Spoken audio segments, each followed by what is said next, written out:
திமுக அதிமுக சொல்லிக்கிறேன், நாங்க இவ்வளவு இடம் கேட்கறதுக்கு எங்களுக்கு நியாயம் இருக்கு, இதெல்லாம் மேடையில பேசுற பேச்சா சார்? குதர்க்கம் இல்லாமல் ஒரு வெள்ளந்தியா கூட சொல்லியிருக்கலாம். அது நல்லது இல்லைன்னு நான் சொல்றேன். அன்புமணி என்கிட்ட கட்சி இருக்கிறார், ராமதாஸ் என்கிட்ட கட்சி இருக்கிறார். ஒரு தேர்தல் நடந்தாதான் யாருக்கிட்ட எது இருக்குன்னு தெரியும். முதல்ல உங்க 2 பேர்கிட்டையும் முழு வன்னியர்கள் இருக்காங்களான்னு பாருங்க. ஏன்னா நீங்க 2 பேரும் பண்ண அழிச்சாட்டியத்துல எனக்கு தெரிஞ்சு மனசாட்சி உள்ள வன்னியர்கள் வெறுப்புல வேற கட்சிக்கோ சத்தம் இல்லாம ஓட்டு போட்டா கூட நான் ஆச்சரியப்பட மாட்டேன். வளர்கிற இடத்துல இருக்கிற ஒருத்தர் இறங்கி போறனால எந்த வகையிலும் கெட்டு போக மாட்டாங்க சார். இது இறங்கி போறதா அர்த்தம் இல்லை. உங்களுடைய அந்த பெருந்தன்மை குணங்கிறது மேல போய் உட்காரும், சிம்மாசனம் போட்டு உட்காரும். அது ஏனோ விஜயை தப்பாவே வழிநடத்திட்டு போறாங்க. 2 பேரும் ஒரு மேடையில் உட்கார்ந்தா உதவும்னா அதை ஏன் நம்ம என்கரேஜ் பண்ணக்கூடாது? திமுக போய் 2 பேரும் அப்படி சொல்லலை, எங்க இருக்கீங்களோ 2 பேரும் ஒன்னா இருந்தா அது ஒரு நல்ல விஷயம் தானேன்னு சொல்றேன். தோல்விகரமான தலைவர் சொல்றதுக்கு ஏதாவது ஒன்று வேணும்ல சார். தேர்தல் தோல்வி மட்டுமே சொல்லலை, எந்த வகையில் அவர் தாழ்ந்து போயிட்டான்னு சொல்லுங்க. ஸ்டாலின் மீதான விமர்சனம் நானே வச்சிருக்கேன், அது வேற தனி. நம்ம இந்த தேர்தல் அரசியலை பத்தி பேசுறோம். சாத்தாங்குளத்துல 2 பேரும் அடிச்சு கொண்டாங்களா ஸ்டேஷனுக்குள்ள, அதுக்கப்புறமா 66 இடம் எப்படி சார் எடப்பாடி ஜெயிச்சார்? குற்றம் நடக்கதான் சார் செய்யும், அது அரசு எப்படி கையாளுதுன்னு பார்க்கணும் சார். நிர்மலா தமிழ்நாட்டுக்காரவங்க, நம்ம பெண்மணி, நம்ம ஓரளவு விமர்சிக்கிறதுலாம் ஒரு பக்கம், நம்ம வீட்டு பொண்ணு நம்ம ஊருக்காரவங்கன்ற ஒரு பிரியத்துல நம்ம கொஞ்சம் எதிர்பார்ப்போம். அது இல்லை. சரி, உங்க கட்சி நலன் இல்லை, கோயிலில் ஒரு தகராறுனா மட்டும் பாஞ்சுக்கிட்டு வர்றீங்கல்ல, இல்லை தகராறு உண்டாக்குறீங்கல்ல, அதுல காட்டுற ஆர்வத்துல இந்த தமிழ்நாட்டுக்கு என்ன தேவை? நம்மளால இது நடந்துச்சுன்றதுக்கு ஏதாவது ஒண்ணு. பலவீனமான பிரதமர்கள் எந்த கட்சி பிரதமர் இருந்தாலும் மாநிலங்களுக்கு கொடுக்க வேண்டியது கொடுத்தானே சார் ஆகணும். நீங்க அது ஒரு சாதனையா கொண்டு சொல்றீங்க. தமிழ்நாட்டுக்கு இந்த திட்டத்தை நான் கொண்டாந்துருக்கேன், ஏதாவது ஒன்று சொல்லுங்க. அப்போ இந்த மாதிரியான மனநிலை பிஜேபிக்கு மாறாத வரை தமிழ்நாட்டில் பிஜேபி வளராது, வளரக்கூடாது.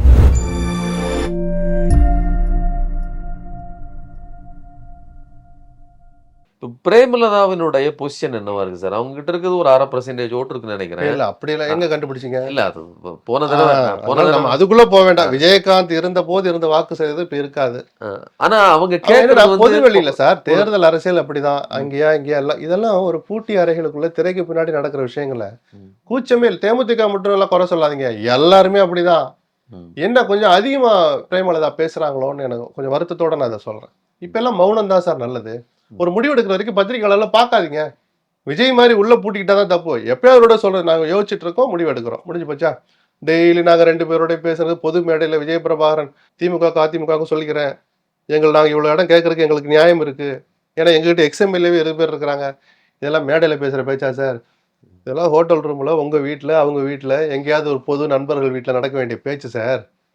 பத்திரிகையாளர்கள் இதெல்லாம் பேசக்கூடாது சார். 2 பேர்ட்டையும் பேசிட்டு இருக்கோம், அல்ல 2 பேர்ட்டையும் பேசல, நாங்க உரிய நேரத்தில் முடிவு எடுப்போம், எங்களை யார் மதிக்கிறார்களோ அவருடன் கூட்டணி. என்ன சார் இது? ஒரு 2 வரி சொல்லிட்டு கடந்து போயிட்டு முடிவு எடுத்த பிறகு அப்புறம் திரும்பி டெய்லி பத்திரிகாரன்ட்ட பேசுறது, மாறி மாறி பேசுறது அப்படின்ற ஒரு தாட்டை நமக்கு ஏற்படுத்துறது. ஒரு நாள் திமுக பாராட்டுற மாதிரி பேசுறாங்க, அப்புறம் ஏன் என்டிஏ முடிஞ்சிடுச்சுன்னு யார் சொன்னா? இதுதான் இறுதி விடும்னு யாராவது சொல்லியிருக்காங்களான்னு கேட்டது. அப்போ ஒருவேளை இந்த அம்மா இங்கே போறாங்களான்னு அப்படி ஒரு டாக்கை கிரியேட். அவங்க குதர்க்கம் இல்லாமல் ஒரு வெள்ளந்தியா கூட சொல்லியிருக்கலாம். அது நல்லது இல்லைன்னு நான் சொல்றேன். மற்றபடி கொஞ்சம் கவனமா பேசி, ஏன்னா ஏற்கனவே ஒரு சூடுபட்டுட்டாங்க, தேதி போடாம லெட்டரை வாங்கி அது இது இல்லை அதுன்னு சொல்லி ராஜ்யசபா சீட்டு அந்த வாய்ப்பை இழந்தாங்க. இன்னொரு அப்படி ஆயிடக்கூடாதுன்னு அவங்க நினைக்கிறதுல ஒரு நியாயம் இருக்குல்ல. அவங்க கட்சிக்கு எது நல்லதுன்னு பார்த்தாலும் சார் முடிவு எடுப்பாங்க. தேர்தல் அரசியல் சுயநலமானது தான், அரசியலே சுயநலம் தான். தேர்தல் அரசியல் சுயநலத்தின் உச்சம், அதில் ஒன்றும் தப்பு இல்லை. கொஞ்சம் பேச்சை குறைக்கணும். யாருக்குமே நான் இதை தான் அட்வைஸ் பண்ணுவேன். இப்போ பெரிய ராமதாஸ் அவர்களுடைய பொசிஷன் என்ன சார்? அதாவது அன்புமணி அவர்கள் என்டிஏ கூட்டணிக்கு வந்தாச்சு, ஆனா ராமதாஸ் அவர்களும் அவர் திமுக அணிக்கு போறதா முதல் வாய்ப்பா நினைச்சிட்டு இருந்திருப்பார். அப்படிதான் அருள் மாதிரியான எம்எல்ஏக்களுடைய பேச்சும் அப்படிதான் இருந்துச்சு. அதுல திருமாவளவன் பெரிய முட்டுக்கட்டையா இருக்கிறார்.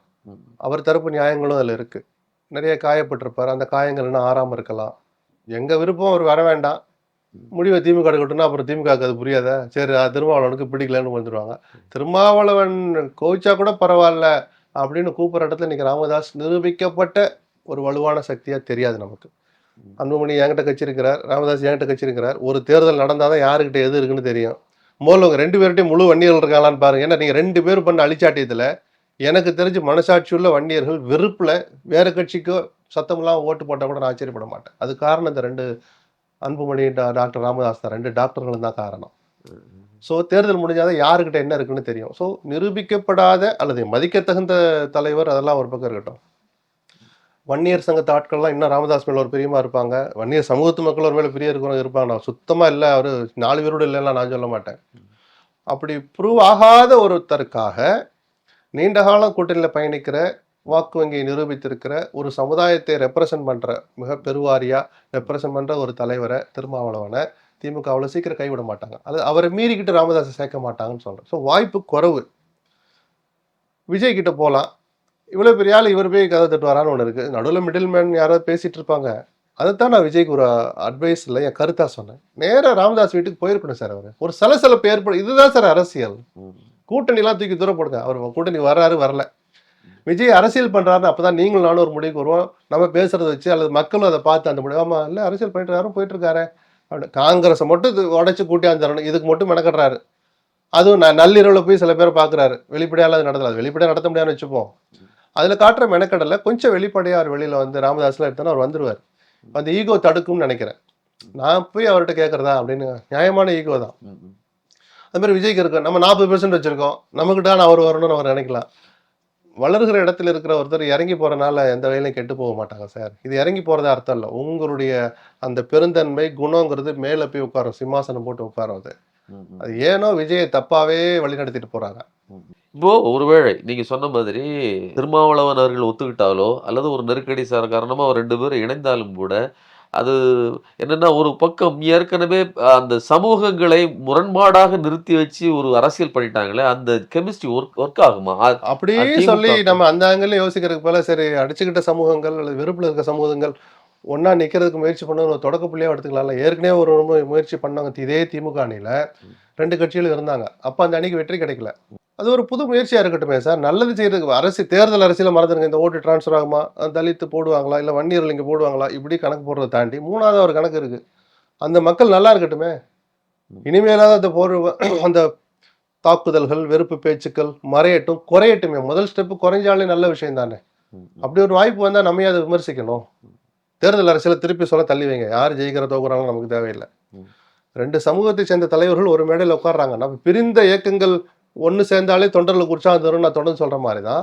அந்த மாதிரியான இருவேறு சமூகங்கள் ஒரு என்ன சொல்றது தனிப்பட்ட விரோத மோதல் போக்குல இருந்த சமூகங்கள் அதுல இன்னும் கொஞ்சம் விட்டக்குறை தொட்டக்குறையா தொடர்கிற அந்த பகைமையை மறக்கிறதுக்கு 2 பேரும் ஒரு மேடையில் உட்கார்ந்தா உதவும்னா அதையே நம்ம என்கரேஜ் பண்ணக்கூடாது. திமுக அணியில போய் 2 பேரும் அப்படி சொல்லலை. எங்க இருக்கீங்களோ 2 பேரும் ஒன்னா இருந்தா அது ஒரு நல்ல விஷயம் தானேன்னு சொல்றேன். இப்போ பட்ஜெட் நேற்று நிர்மலா சீதாராமன் அவர்கள் வெளியிட்டிருக்காங்க. அதில் தமிழ்நாட்டுக்கென்று எந்த சிறப்பு திட்டங்களும் இல்லை.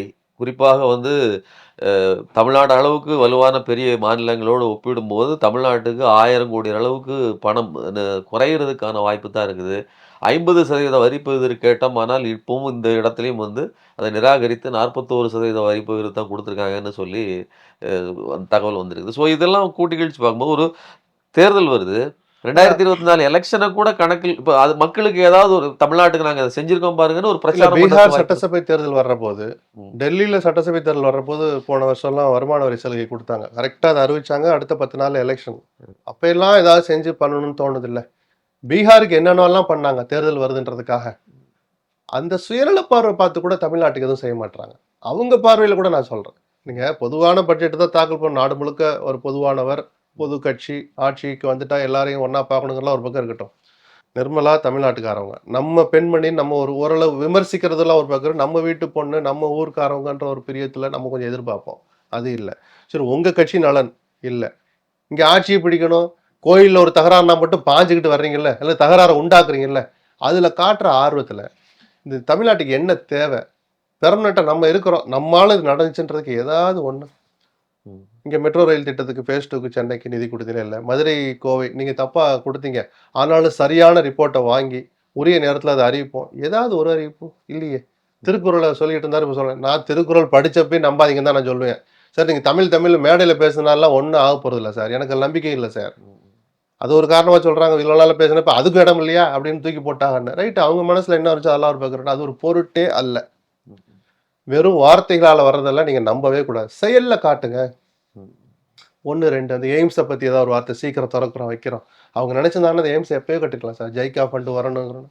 அது வர்ற வரைக்கும் நீங்கள் ஒரு இன்டரிம் அரேஞ்ச்மெண்ட் பண்ண முடியாது. ஒரு அட்மினிஸ்ட்ரேட்டிவ் ஆர்டர் சார், மனசு வேணும் சார் அதுக்கு. ஏனோ வரவே இல்லை. அதே மாதிரி தான் அவங்க கூட்டணி அமைக்கிற விஷயத்துலையும் சரி, இந்த மாநில அரசை நடத்துறது, இந்த மாநிலத்தை பார்க்கறது, தமிழர்களை எதுவுமே அவங்க 2ஆம் தரம் 2ஆம் தாரமாக தான் நம்மளை பார்க்குறாங்க. நம்ம ஏதோ பிஜேபி விமர்சிக்கணுங்கிறதா சொல்லலாம். ஏதாவது இருந்தால் சொல்லுங்க. 10 லட்சம் கோடி கொடுத்தோன்னு எல்முருகன் ஒரு அறிக்கை விடுவார், எழுதி கொடுத்ததை. அதிகாரிகள் கொடுக்கறத அவர் பேர்ல அடிக்க விடுவாரு. தேவகவுடா பிரதமரா இருந்தாலும் அந்த 10 லட்சம் கோடி 8 லட்சம் கோடி இருக்கு, இல்லாட்டி இன்னும் 11 கூட ஆகும். பலவீனமான பிரதமர்கள் எந்த கட்சி பிரதமர் இருந்தாலும் மாநிலங்களுக்கு கொடுக்க வேண்டியது கொடுத்தானே சார் ஆகணும். நீங்க அது ஒரு சாதனையா கொண்டு வந்து சொல்றீங்க. தமிழ்நாட்டுக்கு இந்த திட்டத்தை நான் கொண்டாந்துருக்கேன். ஏதாவது ஒண்ணு சொல்லுங்க. முத்ரா லோன்ல ஆரம்பிச்சு வாயில நுழையாத இந்தி பேர்ல சொல்லி இந்த ஸ்கீமுக்கு இதெல்லாம் டிஃபால்ட்டா வர்றது சார். உங்க பேரை சொல்ற மாதிரி இந்த ஆட்சியில இது வந்துச்சுன்னு சொல்ற மாதிரி ஏதாவது ஒண்ணு சொல்லுங்க. கிடையாது. அப்போ இந்த மாதிரியான மனநிலை பிஜேபிக்கு மாறாத வரை தமிழ்நாட்டுல பிஜேபி வளராது, வளரக்கூடாது. இப்போ இந்த கல்வி நிதி ஏதோ இதுன்னு நின்றுகிட்டு கிடக்குல்ல, நீங்க அதை செய்யல, மும்மொழி கொள்கையை அமல்படுத்தல, வைக்கல, ஏதோ ஒரு சேட்டை பண்ணி நிறுத்தி வைக்கிறீங்கல்ல. சரி, ஆனாலும் ஒரு நிபந்தனையோட நாங்க அதை விடுவிக்கிறோம்னு ஏதாவது ஒரு வரி திமுகவை திட்டாவது கொடுக்கலாம்ல சார். நீங்க பாதிக்கப்பட போறது நம்ம மாநிலம் தானே, நம்ம மக்கள் தானே சார். திமுக பிஜேபி அடிச்சுங்க, ஐடியாலஜிக்கல எங்களுக்கு என்ன வந்துச்சு, நமக்கு என்ன வந்துச்சு. ஆனா அதையெல்லாம் ஒரு பக்கம் தள்ளி வச்சுட்டு நாங்க இதை செய்யறோம்னு ஒரு பேரா இல்லையே சார். அதுதான் வருத்தமா இருக்கு. ஏனோ அவங்க பிஜேபி இங்க வளர்றத விரும்பலையா, இல்ல திமுக வரட்டும்னு மறைமுகமா ஹெல்ப் பண்றாங்களா? இதை நான் பல தடவை சொல்லிட்டேன். அதுக்காக விஜய் சொல்ற பார்வை வேற, அவங்க 2 பேருக்குள்ள இது இருக்குன்னு ஒரு அபத்தமான சில பின்னணி எல்லாம் சொல்லுவாரு. இந்த மாதிரி விஷயங்களை பார்த்தா இவர்கள் ஜெயிப்பதை இவங்களே விரும்பலையோன்னு தோணுது எனக்கு. சுயநல பார்வை பார்த்து கூட இந்த பட்ஜெட்ல 4 ஸ்கீம் அறிவிக்கல சார். பீகாருக்கு நான் மட்டும் அள்ளி கொடுக்குறீங்கல்ல, எந்த மாநிலத்துல தேர்தலாலும் அள்ளி கொடுக்குறாங்கல்ல. கேரளால தேர்தல் வந்து 5 பத்ம விபூஷன் விருதுகள்ல 3 பேருக்கு கேரளாக்காரர்கள் கொடுக்குறீங்க. தகுதியான ஆட்கள் தான். அந்த பார்வை பார்த்தானே கொடுக்குறீங்க. அந்த பார்வை பார்த்து தமிழ்நாட்டை, தமிழர்களை, இந்த தமிழ்நாட்டுடைய உரிமைகளை, தமிழ்நாட்டுக்கு தேவையான விஷயங்களை யோசிக்க கூட மாட்டாங்களேன்றது ரொம்ப வேதனையான விஷயம். நீங்க ஆரம்பத்துல சொன்னீங்க, நான் இந்த சர்வேக்களை பெருசா வந்து நம்புறதில்ல. ஆனாலும் இருக்கிற சூழல் வந்து சி ஓட்டர்ஸையும் ஓரளவுக்கு நம்பலாம். அதே மாதிரி இருக்கிற சூழ்நிலையும் திமுகவுக்கு கொஞ்சம் ஆதரவா இருக்கு அப்படின்னு சொன்னீங்க. எந்த அடிப்படையில் திமுக வலுவான, அதாவது 45% பெற்று இருக்கிற அளவிற்கு அவர்கள்ட்ட என்ன கூட்டணி பலம், அதிகார பலம், பணபலம், அவங்க வச்சிருக்கிற உட்கட்டமைப்பு, இந்த கடந்த 5 ஆண்டுகள்ல திமுக மாதிரி உட்கட்டமைப்பை வலுப்படுத்திய இயக்கம் வேற எதுவுமே கிடையாது. இதை விட 2 மடங்கு இருந்த கட்சி அதிமுக. ஜெயலலிதா மரணத்திற்கு பிறகு அது குறைஞ்சிக்கிட்டே வந்துச்சு. ஒரு சலிப்பு, ஏமாற்றம், விரக்தி இதெல்லாம் காரணமா அமைஞ்சது. அடுத்தடுத்த உட்கட்சி பிரச்சனைகள், அதுல கவனம் செலுத்தாம இருந்தவருடைய அலட்சிய போக்கு அதிமுக தலைவர்களுக்கு. அதன் காரணமா அவங்கெல்லாம் கிளைக்கல பூத் கமிட்டி எல்லாம் ஜெயலலிதா இருந்த காலத்துல எல்லாம் திமுக கூட கிட்ட கூட வரல. அவங்களும் அமைச்சிருப்பாங்க. இந்த செட்டப்புங்கிறது ரொம்ப ஒரு மாதிரி இருக்கும். இப்போ அதெல்லாம் காணாம போயிடுச்சு. இப்போ அதை விட அதிகமா திமுக இன்னைக்கு வலுவா இருக்காங்க. அதுதான் சார் தேர்தல் அரசியல்ல அந்த பூத் கமிட்டி தான் ரொம்ப பிரதானமான விஷயம். நீங்க ஒரு திட்டத்தை கொண்டு போய் வீட்டில் சொல்றனாலும் சரி, கொடுத்து விட்ட காசை கொண்டு போய் கரெக்டாக அந்த வீட்டில் சேர்க்கறனாலும் சரி, அந்த 6 பேர்ல அந்த 10 பேர் ஆரம்பிக்கிறாங்க, கீழே இருக்கிறாங்க, அந்த 10 பேர் தான் பேஸ். அந்த 10 பேரை கண்காணிக்க ஒருத்தர், அந்த 100 பேரான 100 பேரை கண்காணிக்க ஒருத்தர், அந்த கண்காணிப்பாளர்கள் எல்லாம் கண்காணிக்கிறதுக்கு ஒருத்தர் அப்படின்னு அந்த ஹைரார்க்கிய, அந்த உட்கட்டமைப்பை ரொம்ப ஸ்ட்ராங்கா வலுப்படுத்திட்டாங்க திமுக.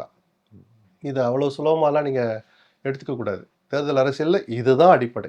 இப்போ விஜய்க்கு தன்னெழுச்சியா வர்றதா நான் சொன்ன 10% 15% வாங்குவார் நம்ம சொல்றோம். அதை கன்சிஸ்டன்சி வர வைக்கணும், தொடர்ந்து அதை கிடைக்க செய்யணும். அந்த 15ங்கிறத அதிகப்படுத்தணும். கிடைச்ச பிறகு நான் சொல்றேன், இதுக்கெல்லாம் உட்கட்டமைப்பு அவசியம். இப்போ விஜய்க்கு யாராவது ஒரு 1000 கோடி கொடுக்குறான்னு வச்சுக்கோங்க, பேச்சுக்கு ஒரு 1000 கோடி கொடுக்குறோம், செலவு பண்ணுங்கன்னா அதை கீழே கொண்டு போய் சேர்க்கறதுக்கு அந்த செட்டப் வேணும். அப்படி இல்லைன்னா அது எங்கெங்கேயோ போயிடும் அந்த காசு. நான் ஃப்ராங்கா பேசுறேன், இதில் ஒன்றும் மறைக்கிற ஒன்றும் இல்லை. அதிமுக பணம் கொடுக்க போறாங்க, திமுக பணம் கொடுக்க போறாங்க. ஸோ அந்த செட்டப் தான் திமுக முதல் பலம். 2வது பலம் ஆட்சியில் இருக்கிறது, பணபலம், அதிகார பலம் வந்துடும்.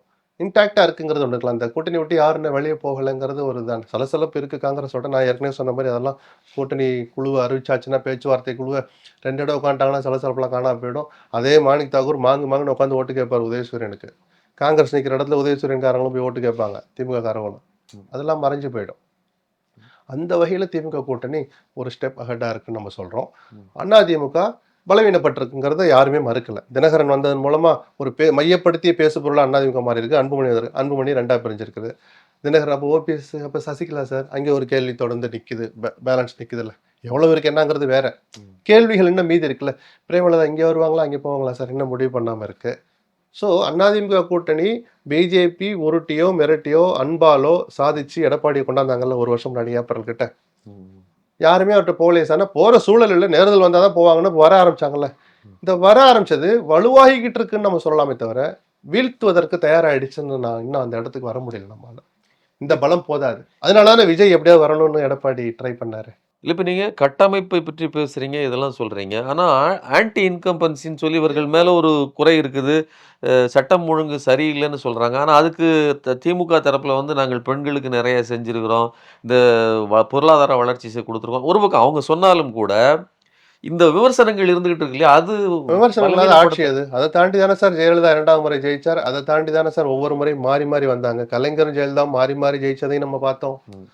ஆன்டி இன்கம்பன்சி இருக்குன்னு சொன்ன 11 தேர்தல் 16ல முடியிற போது திருப்பியும் ஜெயலலிதா 32 ஆண்டு கால வரலாற்றை மாத்தி ம். அதே வரலாற்றை திருப்பி கொண்டு வந்தது அதே ஜெயலலிதா இல்ல தான். அதுக்கு அதே திமுக ஆன்டி இன்கம்பன்சி அடிமை ஆட்சின்னு சொன்ன எடப்பாடி ஆட்சியில 66 பேர் ஜெயிச்சாங்க. இல்ல ஸ்டாலினுக்கு அந்த கெப்பாசிட்டி இருக்குங்கிறீங்க. சார் 3 தேர்தலில் நிரூபிச்சிருக்கிறாரு சார். அவர் ஏதாவது தோல்வியான தலைவர் ஏதாவது ஒன்று சொல்லுங்க. சார் ஸ்டாலின் தலைவராகி இத்தனை வருடம் சார் தோத்துக்கிட்டே வரான்னு ஏதோ அப்படி சொல்ல ஆரம்பிங்க, நான் எண்ணிக்கிட்டே வரேன். சும்மா ஆரம்பிங்க. தோல்விகரமான தலைவர் சொல்றதுக்கு ஏதாவது ஒன்று வேணும்ல சார். தேர்தல் தோல்வி மட்டுமே சொல்லலை, எந்த வகையில் அவர் தாழ்ந்து போயிட்டாருன்னு சொல்லுங்க. ஸ்டாலின் மீதான விமர்சனம் நானே வச்சிருக்கேன், அது வேற தனி. நம்ம இந்த தேர்தல் அரசியலை பத்தி பேசுறோம். அதிகாரிகள் பிடிக்கல, முதலமைச்சர் போயிட்டான்னு சொன்னோம். தேர்தல் அரசியல் அதெல்லாம் எடுபடாது. அவர் விமர்சிக்கிறதுக்கு என்ன பயன்படும்? நான் இன்னைக்கும் சொல்லுவேன், என்னைக்கும் சொல்லுவேன், இன்னும் இல்ல மீளவே அரசு இல்லை. நிர்வாகம் வந்து கொஞ்சம் என்ன இருக்கு? பாதுகாப்பு இல்ல பெண்களுக்கு. எங்க எந்த ஆட்சியில? அதிமுக ஆட்சி நடந்தது மாதிரி சார். குற்றங்களை பொறுத்த வரைக்கும் ஆட்சிக்கு அதுக்கு சம்பந்தமே கிடையாது சார். ஆட்சியில் உட்கார்ந்து இருக்கிறவங்க என்ன நடவடிக்கை எடுத்தாங்க, அதை வேடிக்கை பார்த்தாங்களா, நடந்துட்டு போட்டுமே அப்படின்னு சொல்லிட்டு இருக்கிறாங்களா, இதைத்தான் மக்கள் பார்ப்பாங்க. சரிதானா? மற்றபடி கொலை நடக்குது, கொலை இப்போ அடையாறில் அன்னைக்கு தரமணியில் 3 பேர் பீகார்காரில் கொண்டாங்களே, தனிப்பட்ட 2 எல்லாம் ஒருத்தர் அறிவுமான போட்டு கொள்றான். தார்மீக பொறுப்பு அரசுக்கு தான். தரமணி இன்ஸ்பெக்டர் தலையில தான் வந்து விடியும் அது. அதை நான் மறுக்கல. அந்த இன்ஸ்பெக்டருக்கு யார் உச்சபட்ச பொறுப்பு? முதலமைச்சர். உள்துறையை கையில் வச்சிருக்கிற முதலமைச்சர். அது தனி. எந்த ஆட்சியில் இந்த குற்றங்கள் நடக்கலைன்னு சொல்லுங்க. அதை வச்செல்லாம் மக்கள் ஓட்டு போடல. இப்போ எங்க பார்த்தாலும் வெட்டு குத்து கொலையா இருக்கு, ரோட்ல நடமாட முடியல, கழுத்தை பிடிச்சிக்கிட்டு இந்த 2 பவுன் சங்கிலியை போட்டுக்கிட்டு இப்படி பிடிச்சிக்கிட்டே போற மாதிரி இருக்குன்னு. தமிழ்நாடு அவ்வளோ மோசமா போயிடுச்சு. அதிமுக ஆட்சியிலையும் அப்படி ஆகலை, திமுக ஆட்சியிலையும் அப்படி ஆகலை. அரசியலுக்காக பேசுறவங்க பேசலாம், நான் பேச மாட்டேன். அது ஒரு பொருட்டே அல்ல. அப்படி சம்பவங்கள் நடக்கிற போது அந்த ஆட்சியாளர்கள் எப்படி பண்றாங்க? இப்போ அண்ணா யூனிவர்சிட்டி விஷயம் நடந்துச்சு. ஒரு சேட்டை பிடிச்ச ஒருத்தன் உள்ள கூட்டி போய் ஒரு பொண்ணை ஏதோ பண்றான். அப்படி பண்ணவன் திமுக காரன்னு ஒரு பேச்சு வந்துச்சு. அதை அரசியல் பரசலாக வர்றப்போ இல்லை, அவனை எப்படியா கொஞ்சம் வெளியே விடுங்கன்னு கடைசி வரைக்கும் இருந்து அவனை வெளியே விட்டுருந்தாங்கன்னா இன்னைக்கு அந்த ஸ்டாலின் நம்ம விமர்சிக்கலாம், திமுக விமர்சிக்கலாம். அவனை கைது பண்ணி குண்டாஸ் போட்டு கன்விக்ஷனையும் வாங்கி கொடுத்துட்டாங்க. ஸோ ஒரு குற்றம் நடந்த பிறகு அந்த அரசு எப்படி நடந்துக்கிறதுன்னு பார்த்துட்டு அடுத்ததுக்கு வந்துடணும் சார். அதவே பிடிச்சி தொங்கிட்டு இருக்க முடியுமா? இது எல்லா ஆட்சிக்கும் பொருந்தும். அது ஒரு பொருட்டே அல்லங்கிற நான். சாத்தாங்குளத்தில் 2 பேரும் அடிச்சு கொண்டாங்களா ஸ்டேஷனுக்குள்ள. அதுக்கப்புறமா 66 இடம் எப்படி சார் எடப்பாடி ஜெயிச்சார்? அவரை ஓட ஓட விரட்டி இருக்கணும்னு நம்ம கோவத்தில் சொல்லலாம். 66 தொகுதி மக்கள் எப்படி செய்வாங்க? 40 தொகுதியில் 10,000 கீழே சார் டிஃபரன்ஸு. 25 தொகுதிகளுக்கு 5,000 கீழே, 1000 கீழே எத்தனை தொகுதி இந்த இழந்திருக்காங்கன்னு பாருங்க. கொஞ்சம் அப்படி ஒரு மாதிரி பண்ணியிருந்தாருன்னா ஆட்சி இன்னைக்கு அவர் தான் தொடர்ந்து இருந்திருப்பார். அப்போ சாத்தாங்குளத்தில் நடந்ததை நம்ம நியாயப்படுத்த முடியுமா? மக்கள் அங்கீகரித்து விட்டார்கள். நீ ஸ்டேஷனுக்கு 2 பேரை கொல்லணும் அப்படின்னு மக்கள் உறுதியிட்டா சான்று கொடுத்துட்டாங்கன்னு எடுத்துப்பீங்களா, இல்லை என்ஓசி கொடுத்துட்டாங்கன்னு எடுத்துப்பீங்களா? குற்றம் நடக்க தான் சார் செய்யும். அது அரசு எப்படி கையாளுதுன்னு பார்க்கணும் சார். அது ஒரு பொருட்டா நான் நினைக்கல. நீங்க வீழ்த்தி காட்டுங்கிற நான். எதிர்கட்சிகள் ஒருங்கிணைஞ்சு இல்லாம இப்ப விஜய் அதிமுக சேரட்டும் சார், என்னமோ விட்டு கொடுத்து பெருந்தன்மையா திமுக ஆட்சின்ற நம்ம பேசக்கூட மாட்டோம். ஸ்வீப் பண்ணுவாங்க அவங்க அதிமுக விஜய். சரிதானா? அப்படி பிரிஞ்சிருக்கிறதுனால தான் நம்ம ஒரு ஸ்டெப் முன்னாடி இருக்கிறாங்க நம்ம சொல்றோம். விஜய் அதிமுக சேர்ந்த அந்த வார்த்தையை நான் சொல்ல முடியுமா? ஓரளவு கணக்கு போடுறவங்க கூட ஈஸியா சொல்லுவாங்கல்ல சார், எப்படி சார் திமுக ஜெயிக்கும் அப்படின்னு. இதே அரித்மேட்டிக் எல்லாம் சேர்ந்து வேலை செய்யும்ல. அந்த சூழல் வராத வரைக்கும் நான் திமுக முன்னாடி இருக்குன்னு சொல்றேன். எல்லா பிரச்சனைகளும் திமுகல இருக்கு. சீட்டு கிடைக்காத அவனுக்கு வருத்தத்துல இருப்பான். தொகுதி யார் யாருக்கு என்னென்ன பிரிப்போ அதுல ஒரு வருத்தம் இருக்கும். திமுக ஆட்சியிலையும் தவறுகள் நடக்குது. லஞ்சம் உச்சத்துல இருக்கு இன்னைக்கு. சரிதானா? அது ஒரு பொருட்டா இல்லைன்றது என் கருத்து. மக்கள் அதை பார்த்தெல்லாம் ஓட்டு போடுறது இல்லை. இல்ல அவங்க கொடுத்த தேர்தல் அறிக்கைகளை கூட முழுமையா இது பண்ணல, திட்டங்களை எல்லாம் சரியா. அதான் சொல்றேன், இதெல்லாம் அரசியல்வாதிகள் அரசியல் கட்சிகள் பேசுற மாதிரி நான் பேச முடியாது. நான் பேச மாட்டேன். 581 கொடுத்தாங்க சார், 397 தான் சார் அமல்படுத்தியிருக்காங்க. அதையாவது பண்ணாங்களேன்னு சொல்ற யதார்த்தமான ஆள் நான். அப்போ வாக்குறுதி கொடுக்கிற போது யதார்த்தத்தை சொல்லுங்க, நடைமுறையில் இருக்கிறத சொல்லுங்கன்னு நம்ம ஒரு அட்வைஸ் பண்ணலாமே தவிர, இப்போ பழைய ஓய்வூதிய திட்டம் கொண்டு வரவே முடியல. ஆனால் அதில் ஒரு 70-80% பூர்த்தி பண்ணுற மாதிரி ஒரு ஓய்வூதிய திட்டம் கொண்டு வந்தார். இதில் எத்தனை லட்சம் பேர் பயனடைகிறாங்கன்னு பயனடைகிறவங்களுக்கு தான் தெரியும். ஸோ அந்த ஒரு வெறுப்பை கொஞ்சம் சரி பண்ணியிருக்காங்களா, சரி பண்ண ஆரம்பிச்சிருக்காங்களா? இப்படி தான் சார் நம்ம எடுத்துகிட்டு போகணும். எந்த ஆட்சியில் கொடுத்த வாக்குறுதி போல நிறைவேற்றிருக்கான்னு சொல்லுங்கள். திமுகலாம் வக்காலத்து வாங்கல. சரிதானா? லஞ்சம் இந்த ஆட்சியில உச்சத்துல இருக்குன்னு சொல்றேன். அதை விட ஒரு இது கிடையாது. அது வேற. நீங்க சொன்ன பாயிண்ட்டுக்கு நான் சொல்றேன். வாக்குறுதியை நாங்க கொடுத்த 500 நிறைவேற்றிருக்கணும். ஏதாவது ஒரு ஆட்சியை சொல்லுங்க. யாராலையும் பண்ண முடியாது சார். மக்கள் அதை பத்தி கவலைப்படுறது இல்ல. நீங்க அந்த யதார்த்தத்துக்கு முதல்ல வாங்க. அதனாலதான் அரசியல் கட்சிகள் பேசலாம். நீங்க கூட கேட்கலாம். நான் அதை பத்தி பேச மாட்டேன், பதில் சொல்ல மாட்டேன். ரொம்ப நன்றி சார். பல்வேறு கேள்விகளுக்கு ரொம்ப பொறுமையா, ரொம்ப அழகாவும், ரொம்ப தெளிவா எங்களுக்கு பதில் சொன்னீங்க. ரொம்ப நன்றி சார். நன்றி.